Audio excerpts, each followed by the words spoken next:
Hey guys, this is Hell Hades coming back for another Raid Shadow Legends video.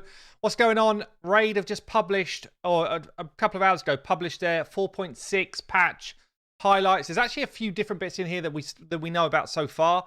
So I figured I'd go through them, talk you through them with my thoughts. If you are one of the 60% of people that watch my videos every day, when I'm free to play or just generally playing Raid and you're not a subscriber, hit the subscribe button, totally free, and it helps out my channel a lot. I don't ask often, but please get on board. So what's going on? Update highlights 4.6. Hi everyone.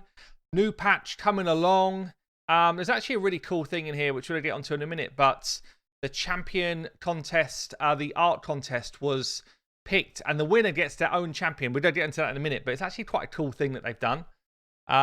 We've talked about Doom Tower Rotation 3 in my recent video. So Bommel coming in, who looks, I've seen him on the test server. He is kind of a beast. So there will be videos coming out on that tomorrow when we're allowed to release stuff. But Bommel and Astranix, I'm not going to go into loads of details here because I've done a video on it just literally a couple of days ago. But they're both pretty damn deadly, and both of them have got good gear sets actually. So Bommel in particular is going to be like help you through the Doom Tower set, the Fortitude set, resistance and defense. I think that's going to be especially good for most people that are struggling to get further and further into Doom Tower. And it's a two-piece set, so you can actually stack up a decent amount of stats here. And Astranix, I think, is going to be like the go-to PvP set. So it's basically like Savage on fire. So in terms of two good sets that are coming in, yes, they're both really strong. But these bosses are coming up really soon. And as I say, I'll ping the video. I'm sure most of you have seen it. I'll ping the video of me talking about these bosses. Let's go into some of the other stuff then. Clan changes. So I say here, we've monitored a load of feedback. And I think I was one of the people, along with others, which were pretty vocal about, you know, how dumb the system was when it came out. How can they have a clan of 30 people and allow everyone to take 3 quests and then only give you 30 quests or even 20 at first. So I'm pleased that they've listened to some of that stuff. They've not listened to all of it, but they listened to some of it, which is a good start. So what they're saying here is we're going to drop 90 quests for all clans, which is awesome. So there's going to be 30 beginner, 30 expert, and 30 whatever it is, crazy. I'm not sure if that's the right wording, but in each of the different groups, there's going to be 30 quests that you can take from the outset. There's still probably going to be a little bit of squabbling in clans. If someone goes in and just grabs the 3 easy ones straight away, and it leaves you with 3 of those absolute kind of bonkers ones where they're very difficult to do. But at least everyone, you know, that just comes down to clan management at that point. So I'm much more up for that. Elite clan quests are now available from level 1 as well. So really, the only reason for leveling clans now is to unlock different places in the shop. And that probably, for me, that depends on where you are in the game. So, yeah, my free-to-play account, I'm loving buying up that energy. I'm actually loving it. Like hundreds of those gold coins, whatever, to give me a good chunk of energy. I actually think that's pretty good. The rest of the stuff in that kind of initial group is quite bad, but that, for me, is actually a win. And I can't wait. When we get the next fusion coming up next week, bam, I'm going to be all over grabbing that energy. So some of the clan gold stuff's useful. A lot of the rewards are kind of a little bit like, well, what's the point?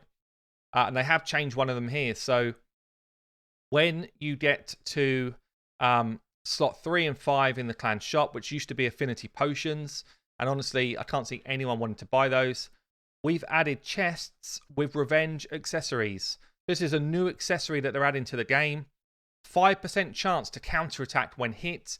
So if you're wearing a ring, an amulet, and a banner, that's a 15% chance to counterattack through accessories. Now, it doesn't say here, and I will ask my mod team if they've got any info on this following up, but it doesn't say if this will add to sets in the game. So some sets give you a chance to counterattack anyway. Will it be like a chance to counterattack for a set is a completely separate instance to a chance to counterattack through an accessory? I think it will be, but you won't be able to counterattack twice, so it doesn't quite make complete sense. I guess maybe it will like proc the first one, yes or no, and then it'll proc the second one, yes or no, in terms of the way it does it in terms of maths. But This is interesting, especially interesting with this new faction or fragment champion that's coming out next week, who's got some cool stuff around counterattack. So this accessory, I actually think it's a great accessory. 5% chance to counterattack. Imagine that in your clan boss team. Every time you're hit, you've got a chance to get another hit out, which means you've got a chance to proc another War Master hit. If you're in Lifesteal Gear, you've got another chance to heal to full. It's a great set for almost any kind of person in the game. I love it. I think this is a really good accessory. This is an example of what they should do with these accessories. Not busted strong, just strong. I like it. Maybe it does get a bit crazy when you've got AoE nukers in your arena team. You know, someone's laying a decreased defense on you with a hit. You've got a chance to counterattack every time that happens. That could be deadly for some of these champions. So this is quite cool. So yeah, so we hope these will be some steps to resolve the issues. Yes, I think it's not a bad start towards improving this clan stuff. And actually, with the clan versus clan rewards as well, I feel like we've had a reasonable amount of gold in the few weeks that this has started. The experience thing is still a bit of a joke, but we'll see how that progresses as they release more stuff to do with this. So, new fusion. We spoke about Rorik Wormbane. I did a video on this yesterday. Some interesting ideas in the chat, actually. So some people saying maybe he could be a really good spider champion with his A2.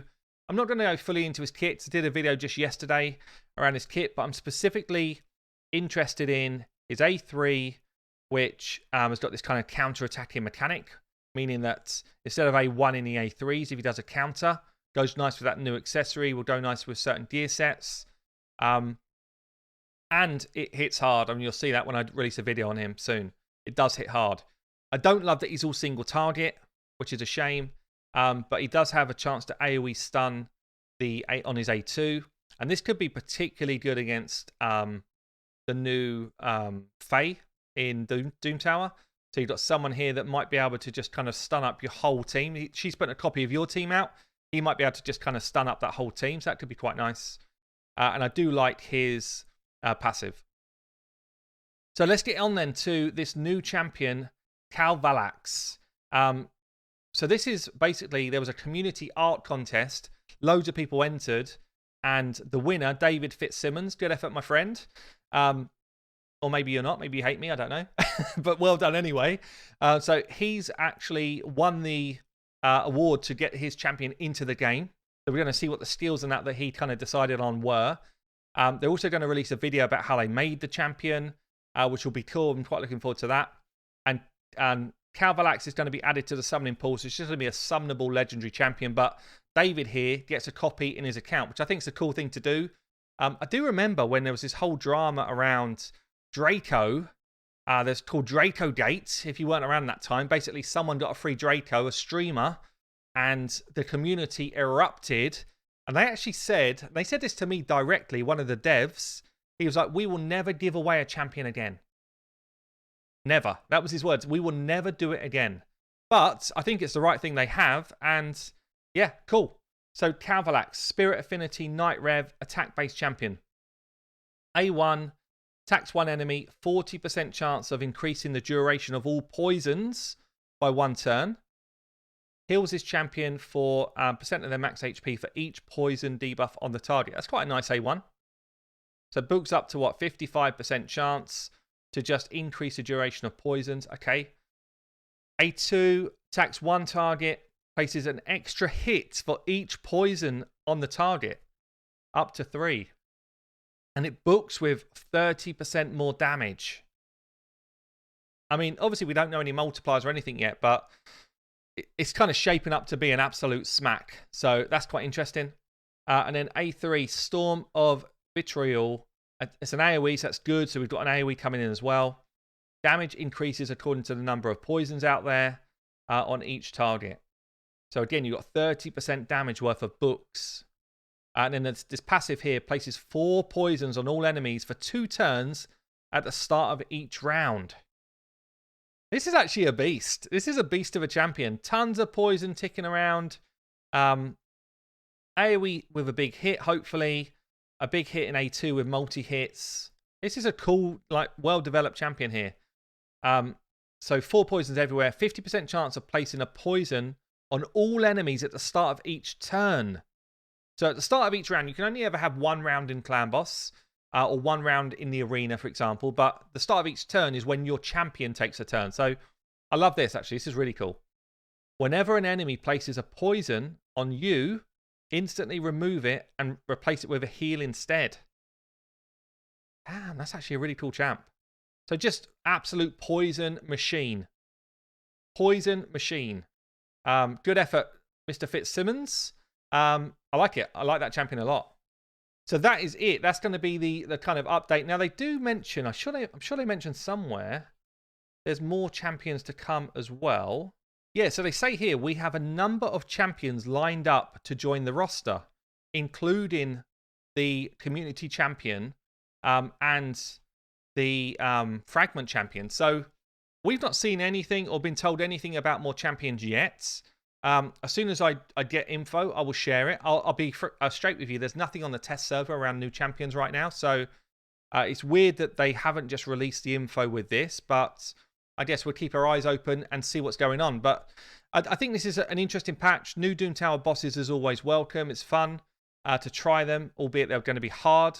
And I think the clan changes are good. And I think the Fragment guy could end up being a bit of a mid-tier guy, but we'll see. We'll see. Anyway, I've been Hell Hades. Leave me a comment below. Let me know what you think. I will see you later.